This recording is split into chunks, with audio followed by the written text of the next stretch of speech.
പൂച്ചപ്പെട്ട് കിടക്കുന്ന ഖജനാവിൻ്റെ കഥ പറഞ്ഞ് ആകെ ജനങ്ങളിൽ ഒരു ഇമ്പാക്റ്റ് ഉണ്ടാക്കിയ ഒപ്പം കഴിഞ്ഞ LDF സർക്കാർ പിണറായി സർക്കാരിൻ്റെ പോരായ്മകളൊക്കെ വെളിച്ചത്ത് കൊണ്ടുവന്ന ഇപ്പോഴത്തെ മുഖ്യമന്ത്രി VD സതീശൻ അദ്ദേഹം ധവളപത്രം ഇറക്കുകയുണ്ടായി.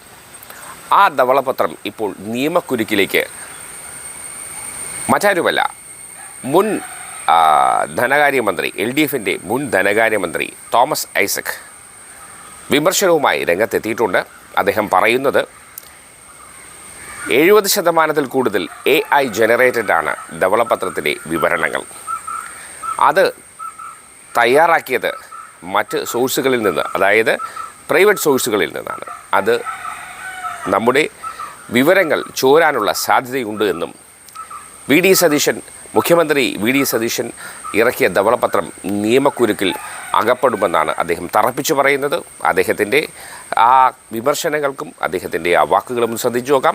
Kerala fiscal health status report എന്ന ധവളപത്രത്തെക്കുറിച്ച് ഇതിനുള്ളിൽ തന്നെ അതിൻ്റെ നടപടിക്രമത്തെക്കുറിച്ച് തർക്കം നിയമസഭയിൽ മുൻ ധനമന്ത്രി ബാലഗോപാൽ ഉന്നയിച്ചു കഴിഞ്ഞു. അദ്ദേഹം ചൂണ്ടിക്കാണിച്ചത് ഫിനാൻസ് ഡിപ്പാർട്ട്മെൻറ്റിലെ സീക്രട്ട് സെക്ഷൻ്റെ മാത്രം ലഭ്യമായിട്ടുള്ള കണക്കുകൾ, രേഖകൾ പുറത്തുള്ളവർക്ക് ലഭ്യമാക്കി അവരാണ് തയ്യാറാക്കിയത്.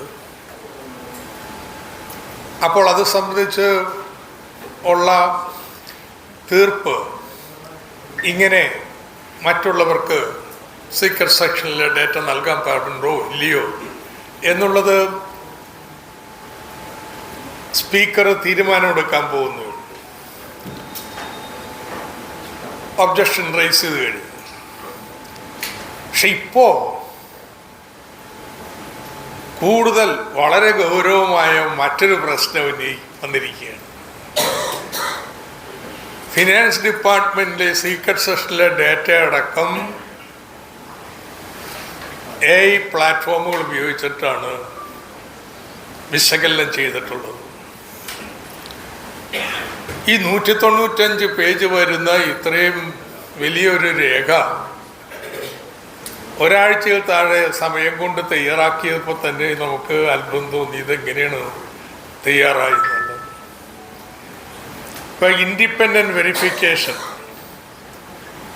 2 സാർവത്രികമായിട്ട് അംഗീകാരമുള്ള AI കണ്ടന്റ് ഡിറ്റക്ഷൻ ടൂൾസ് അതുപയോഗിച്ച് ഈ ഡോക്യുമെൻ്റ് പരിശോധിച്ച് കഴിഞ്ഞപ്പോൾ അല്ല സബ്സ്റ്റാൻഷ്യൽ പോർഷൻ, ഗണ്യമായൊരു ഭാഗം AI ജനറേറ്റഡാണ്.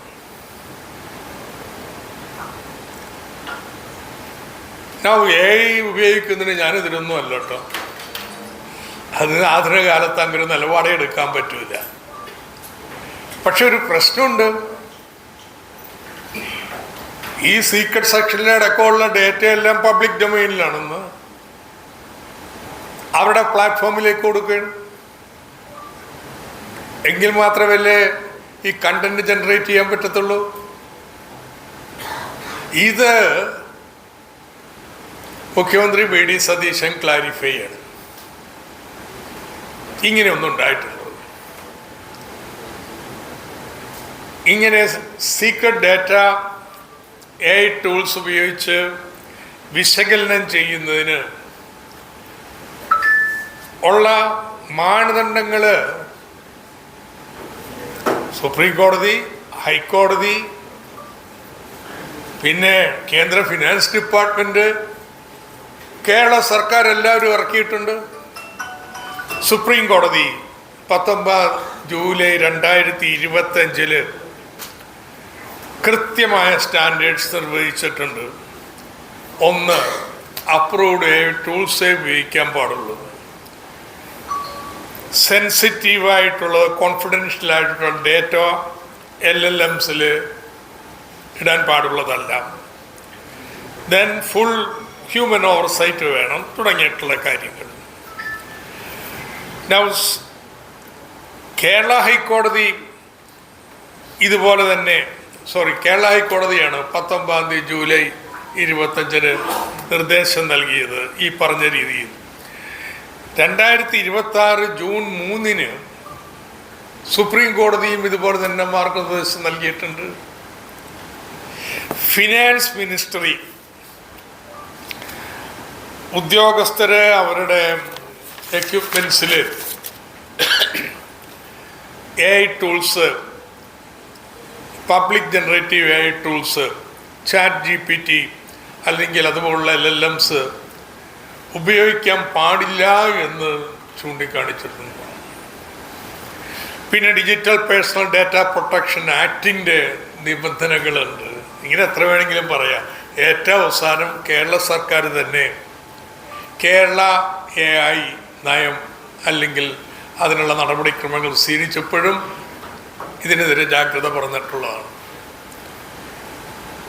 അപ്പോൾ AI ടൂള് ഉപയോഗിച്ച് ജനറേറ്റ് ചെയ്തതാണോ എങ്കിൽ ഏതൊക്കെ ഡേറ്റയാണ് സർക്കാരിൻ്റെത്, സീക്രട്ട് സെഷൻ ഡേറ്റ ഇതിൽ ഉപയോഗിച്ചിട്ടുണ്ടോ? ഇതിൻ്റെ പ്രശ്നം എന്താ? നിയമസഭയിൽ വെക്കുന്ന രേഖകളിലുള്ള പബ്ലിക് ട്രസ്റ്റ് ഇല്ലാതാക്കുകയാണ്. ഇത് സർക്കാരിൻ്റെ സെൻസിറ്റീവ് ഡാറ്റ പബ്ലിക് ഡൊമൈനിലേക്ക് ആർക്ക് പേർക്ക് ഉപയോഗിക്കാൻ വേണ്ടി പറ്റുന്ന രീതിയിൽ നൽകുകയാണ്. ഇത് കേരളത്തിൻ്റെ തനതായിട്ടുള്ള AI നയം ടൂള് ഉണ്ടാക്കാനുള്ള പരിശ്രമങ്ങളെ അണ്ടർമൈൻ ചെയ്യുകയാണ്. ഏതായാലും ഇപ്പോഴാണ് എങ്ങനെയാണ് ഇങ്ങനെയുള്ള അബദ്ധങ്ങൾ ഈ ധവളപത്രത്തിൽ വന്നതെന്ന് എനിക്ക് മനസ്സിലായത്.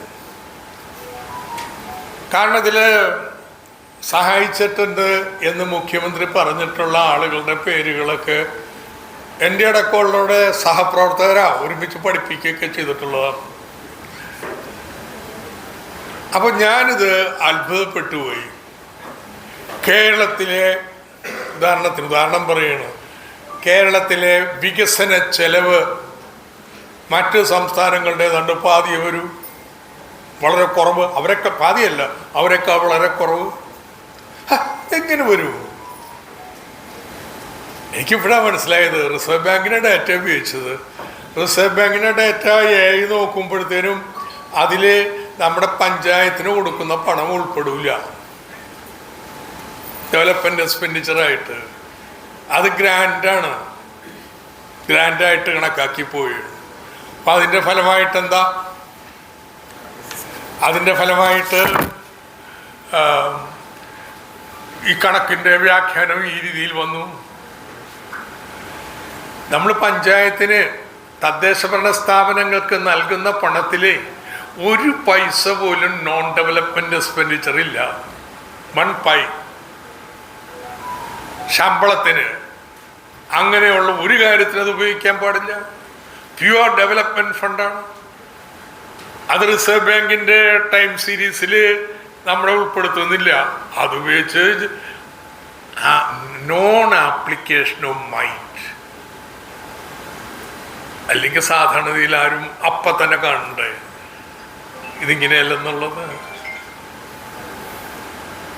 ഇതുപോലെ പലതും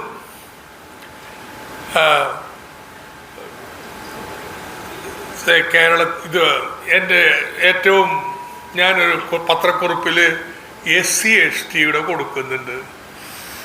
ഞാനത് എടുത്ത് പറയാൻ കാരണം എന്ന് വെച്ച് കഴിഞ്ഞാൽ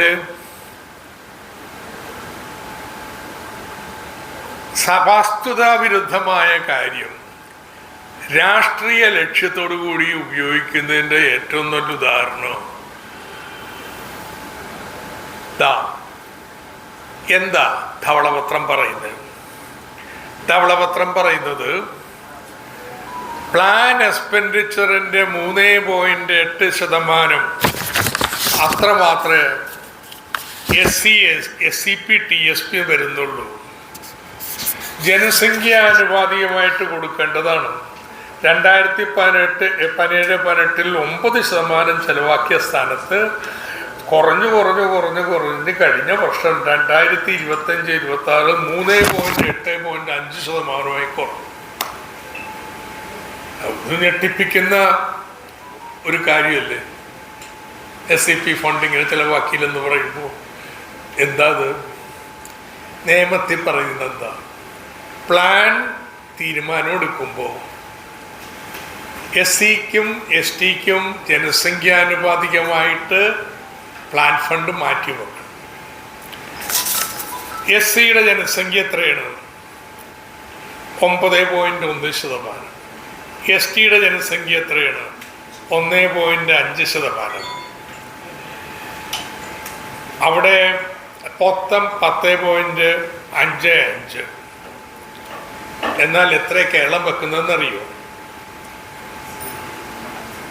9.8% SCക്ക് വെക്കുന്നത്. 9.1 മതി ശരാശരി ഞാൻ പറയണം. പിന്നെ STക്കോ 1.5 ഉള്ളൂ, 2.8%. ഇന്ത്യ രാജ്യത്തെ SC ST ദുർബല വിഭാഗങ്ങൾക്ക് ജനസംഖ്യാനുപാതത്തെക്കാൾ കൂടുതൽ ഉയർന്ന വകയിരുത്തുന്ന ഏക സംസ്ഥാനം കേരളം. മറ്റ് സംസ്ഥാനങ്ങളിൽ പ്ലാൻ നിന്നപ്പോൾ ഇതും തീർന്നു.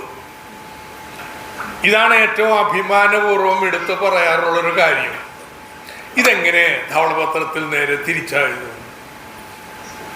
കാരണം സാമാന്യ ബുദ്ധിയുള്ളവർ ചെയ്യുന്നതാ, പ്ലാൻ ഉണ്ടാക്കിയപ്പോൾ പ്ലാനിൻ്റെ നിശ്ചിത ശതമാനം വെച്ചിട്ടുണ്ടോ, അതിൻ്റെ എത്ര ശതമാനം ചെലവാക്കിയിട്ടുണ്ട് എന്ന് നോക്കിയല്ലേ തീട്ടു.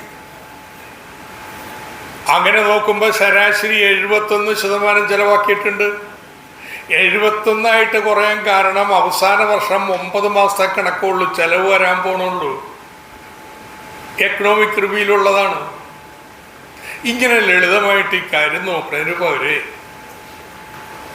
പ്ലാൻ എക്സ്പെൻഡിച്ചർ വേറെ ഇൻഡിപെൻഡൻ്റ് കണക്കൂട്ടുകയാണ്. വർഷാവസാനമാകുമ്പോൾ പ്ലാൻ എക്സ്പെൻഡിച്ചറിലേക്ക് ധവളപത്രത്തിൽ തന്നെ വേറെ സ്ഥലത്ത് ചൂണ്ടിക്കാണിക്കുന്ന പോലെ കിഫ്ബിക്ക് കൊടുക്കുന്ന പണവും എല്ലാം കൂട്ടിച്ചേർക്കും. അപ്പോൾ പ്ലാൻ ഔട്ട്ലേയുടെ അടങ്കലിൻ്റെ 142% വരെ പ്ലാൻ എക്സ്പെൻഡിച്ചർ വന്ന വർഷമുണ്ട്. അതിൻ്റെ ശതമാനമായിട്ട് SCPT SP ചേർക്കുമ്പോൾ അത് കുത്തിനെ കുറയില്ല. ഇതാ ഞാൻ പറഞ്ഞത്, നോൺ ആപ്ലിക്കേഷൻ ഓഫ് മൈൻഡ്. നമ്മൾ ഈ AI ഒക്കെ അധികം ഉപയോഗിക്കുമ്പോൾ ഇങ്ങനെയൊക്കെ വന്നു ചേരുകയും ഇതുപോലെ പലതും അപ്പം അതുകൊണ്ട്